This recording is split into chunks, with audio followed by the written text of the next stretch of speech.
Your brain is the most powerful weapon in existence, but most of us have forgotten how to use it. We've buried it under phones, computers, and endless distractions.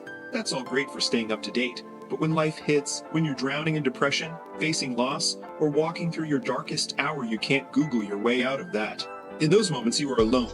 You might have friends, you might have a coach, but there are 24 hours in every day where it is just you versus your thoughts. Your brain is talking to you constantly. It's trying to pull you into comfort, trying to make you quit, trying to control you. If you don't learn to control your brain, it will absolutely destroy you. You have to be the one to tell your mind where to go, how to get there, and when to start. If you aren't the commander, you're the prisoner. I didn't start with a strong mind. I started with nothing but the willingness to do the work. I realized early on that the only way anything gets accomplished is through brutal, repetitive effort. If I couldn't understand a page, I read it again. If it still didn't stick, I wrote it out. Then I wrote it again and again. Eventually, my mind realized this guy isn't going to stop. We might as well figure it out. Most people say they're trying hard, but your mind knows when you're lying. It knows when you're leaving yourself an exit door.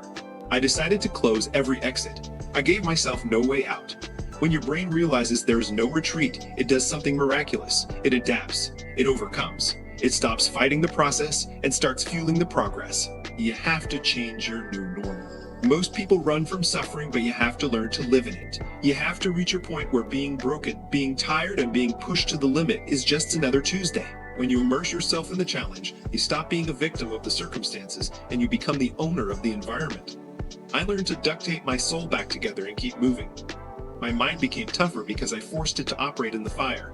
I became the CEO of my own struggle. The scariest thing in the world isn't failure. It's looking back at your life and realizing you only lived at 40% of your potential because you were afraid of a little pain. Most of us have no idea what is actually inside us because we never push past the trying hard stage into the obsessed stage. When you finally reach that level, you gain something better than motivation. You gain invincibility. It's the feeling of knowing that even when you're broken, even when you're at a disadvantage, you are still there, still fighting, and still moving.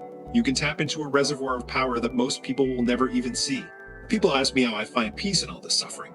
The truth is, you don't find peace by avoiding the war. You find peace by winning it. True peace is the result of total accountability. It's the feeling of looking in the mirror and finally loving the person you see because you know exactly what it took to build them. You don't find yourself on a vacation.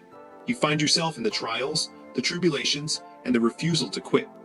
Control your mind. Own your life. Because if you don't, nobody else will.